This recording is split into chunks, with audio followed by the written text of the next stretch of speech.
आसिम मुनीर कहते हैं पानी पाकिस्तान की रेड लाइन है। पाकिस्तान कुछ भी नहीं कर सक रहा।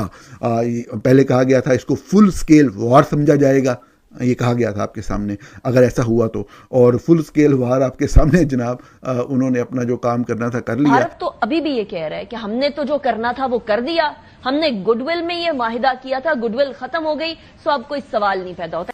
जो भी इंडिया ने कहा है कि जी हम ये कर देंगे और हम फलां चीज़ बंद कर देंगे, वो उन्होंने तो सारा कुछ कर दिया। बात यह है कि आपने क्या किया। हम शदीद पानी की किल्लत से दो चार हैं, ज्यादातर नहरें और दरिया खुश्क हो चुके हैं। वर्ल्ड बैंक ने तो बोल दिया कि इसके अंदर क्लॉज नहीं है। अरे भाई पानी बंद कर दिया है उन्होंने, कश्मीर रेड लाइन है या नहीं है, उन्होंने जो करना था वो कर चुके हैं, ठीक है। वो आपके सामने अब भी जो है वो ड्रिल कर रहे हैं जंग के लिए। बात यह है कि आपने क्या गेन किया। फौलादी फैसला था इंडिया का, ये एक फौलादी फैसला था ये हमला करना। इंडिया जितने हमारे दरिया रोक सकता था, जितना पानी रोक सकता था, जितना आज तक मुमकिन है किसी इन दरियाओं का पानी रोकना, उस सब की उसको इजाजत मिल गई। ठीक है। उसमें उसने 3 दरिया हमारे पूरे रोक लिए। और पाकिस्तान के अंदर जो आतंकी मौजूद हैं वो ये सोच भी नहीं सकते थे कि उनके ऊपर इतना बड़ा हमला किया जा सकता है या भारत इतना फौलादी फैसला करेगा। अफगानिस्तान अपनी एयर बेस अगर बगरम की बात करें तो वो इंडिया को देने जा रहे हैं, जो कि वखन कॉरिडोर चाइना के करीब नजर आती है। अफसरान शहीद हुए, हमारी एयर बेसेस को नुकसान पहुंचा, हद है। भारत कर तो नहीं सकता, ये तो वज़ीर आज़म कह रहे हैं, लेकिन भारत ने पानी तो बंद कर दिया। जय हिंद दोस्तों, अल्फा रिपब्लिक न्यूज में आपका स्वागत है। दोस्तों, जैसा कि आपने क्लिप में देखा, पाकिस्तान मीडिया में ये चर्चा हो रही है कि भारत ने डंके की चोट पर पाकिस्तान पर हमला करके दिखा दिया। उन्होंने आतंकवादियों को भी मार गिराया और अपने टारगेट्स अचीव किए। लेकिन पाकिस्तान, जो कि पानी को रेड लाइन कहता है, अब हिम्मत है तो भारत पर हमला करके दिखाएं। पाकिस्तान यही कहता रहा कि पानी पाकिस्तान की रेड लाइन है, लेकिन अब पाकिस्तान कुछ भी नहीं कर रहा। पाकिस्तान ये बता रहा है कि अगर जनरल आसिम मुनीर में हिम्मत है तो वह भारत पर हमला करके दिखाएं। भारत ने आतंकियों को मारने के लिए पाकिस्तान पर जबरदस्त हमले किए, लेकिन पाकिस्तान अब कुछ भी नहीं कर सकता। सिंधु जल संधि को लेकर भारत ने एक बार फिर पाकिस्तान को चेताया है। भारत ने अंतर्राष्ट्रीय मंच पर कहा है कि पाकिस्तान ने लगातार सीमा पर आतंकवाद के जरिए सिंधु जल संधि की उल्लंघना की है। भारत ने पहलगाम आतंकी हमले के बाद इस संधि को स्थगित करने के अपने कदम को सही ठहराया। पाकिस्तान की मीडिया चर्चा कर रहा है कि भारत ने तो जो कहा वह डंके की चोट पर किया, लेकिन पाकिस्तान अब कुछ भी नहीं कर रहा। दोस्तों, आप इस वीडियो को अंत तक देखिए और अपने राय जरूर बताइए। ने कहा कि ये एक फौलादी फैसला था इंडिया का, ये एक फौलादी फैसला था ये हमला करना। और पाकिस्तान के अंदर जो आतंकी मौजूद हैं वो ये सोच भी नहीं सकते थे कि उनके ऊपर इतना बड़ा हमला किया जा सकता है या भारत इतना फौलादी फैसला करेगा। उन्होंने कहा कि पाकिस्तान के अंदर 100 से ज़्यादा आतंकवादियों को यानी दहशतगर्दों को मार दिया उन्होंने इन हमलों में, क्योंकि उन्होंने उनके 9 ठिकानों को हमला जो निशाना बनाया और 100 से ज़्यादा दहशतगर्द इसके अंदर मारे गए हैं। ये कह रहे हैं नरेंद्र मोदी साहब। फिर उन्होंने कहा कि दुनिया में जहाँ कहीं भी दहशतगर्दी होती है उसके ताने बाने पाकिस्तान से निकलते हैं। 9/11 का हो वाक़या या लंदन हमले हों या एबटाबाद से पकड़ा जाए कोई, और फिर इस उसामा बिन लादेन और भारत के अंदर हमले हों, जो भी होता है उन सब के ताने बाने और तार जो हैं वहीं से जाकर जुड़ते हैं। तो दुनिया को देखना चाहिए कि आखिर ऐसा क्यों है। फिर उनका ये कहना था कि हमने पाकिस्तान के दिल पर वार किया। अब ये मुझे नहीं पता उन्होंने ऐसा क्यों कहा है, यानी उन्होंने इतना बड़ा हमला किया इसलिए, या ये जो बातें की जा रही हैं कि जी पाकिस्तान की मिलिट्री बेसिस को निशाना बनाया गया इस वजह से उन्होंने कहा है कि दिल पर हमला किया है।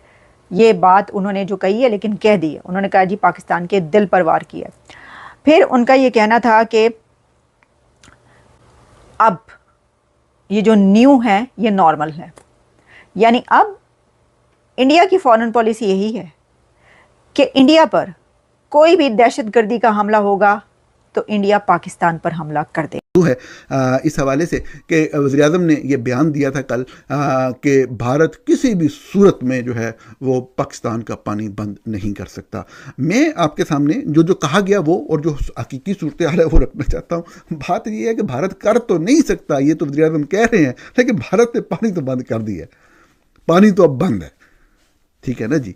वो तो उसी वक्त ही खोलते हैं जब उनका जो वो डैम फुल हो जाता है, भर जाता है, तो जितनी एक्सेसिव होता है वो उस वक्त तक वो खोल रहे हैं दरवाजे दरियाए चिनाब के, जब तक वो उसका अल्टरनेट जो फौरी तौर पे हंगामी बुनियादों पे जो काम कर रहे हैं डाइवर्ट करने का पानी को दूसरी तरफ, जब तक वो मुकम्मल नहीं होता पाकिस्तान कुछ भी नहीं कर सक रहा।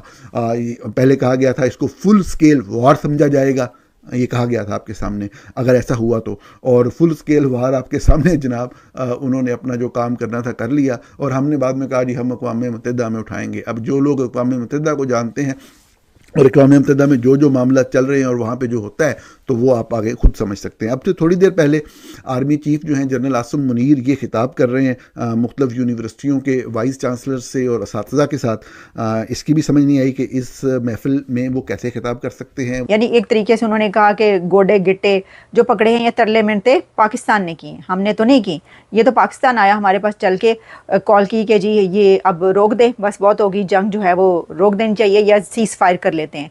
तो क्योंकि उनका कहना था कि हमने सारे आतंकवादी जो वहाँ पे थे उनको मारा और काफ़ी ठिकाने उनके तबाह कर चुके थे, दहशतगर्दों को मार चुके थे, तो फिर हमने इस बारे विचार किया कि हाँ ठीक है सीज़ फायर कर लेते हैं। अच्छा, फिर उसके अंदर उन्होंने कहा कि अब कोई पाकिस्तान की न्यूक्लियर की धमकियों से ब्लैकमेल नहीं होने वाला। उनका कि ये जी एटमी बम चला देंगे और पाकिस्तान एटमी ताकत है और न्यूक्लियर है हमारे पास, तो इस किस्म की किसी धमकी, पाकिस्तान की किसी एटमी धमकी से ब्लैकमेल हम नहीं होने वाले। अब ये कहना था उनका, कोई भी दहशतगर्दी हुई तो हमला तुम्हारे ऊपर होगा और हम रुकेंगे नहीं। और वैसे भी ये भी आप जान लें कि जो ऑपरेशन सिंदूर है उसके ऊपर उन्होंने रोक नहीं लगाई है, उसको ख़त्म नहीं किया, रोक लगाई है, सॉरी मैं ये कह रही हूँ, उसको ख़त्म नहीं किया, उसको पॉज किया है, कह रहे हैं कि उसको पॉज किया है, और वो हर उस वक्त उसका पॉज उठा दिया जाएगा जब इंडिया के अंदर अब कोई दहशतगर्दी का हमला होगा। तो देखते हैं कि आगे जो है वो दोनों कंट्रीज़ के बीच क्या हालात बनते हैं और किस तरफ मामला जाते हैं। अभी तो यही है सिचुएशन। जो फाइनेंस मिनिस्टर हैं पाकिस्तान के, उन्होंने कहा है कि एक तिनके के बराबर जो है हमें मईशत को हमारा फ़र्क नहीं पड़ा, हमें तो कोई मसला नहीं, दूध और शहद की नहरें बह रही हैं, ये तो इस हमले से कोई मईशत की प्रॉब्लम नहीं हुई। मतलब मैं तो ये सोच के हैरान रहेगी कि जितनी ज़्यादा तबाही हुई है या जहाँ जहाँ मिज़ाइल और जो वीडियोज़ आई हैं जहाँ पर, तो वहाँ पर कुछ वो कोई नुकसान नहीं हुआ। तो कोई बात नहीं, IMF दे रहा है ना, तो IMF के उससे पूरा कर लेंगे। वो कह रहे नहीं मईशत को तो कोई है ही नहीं, मसला ही नहीं, कोई फिक्र नॉट।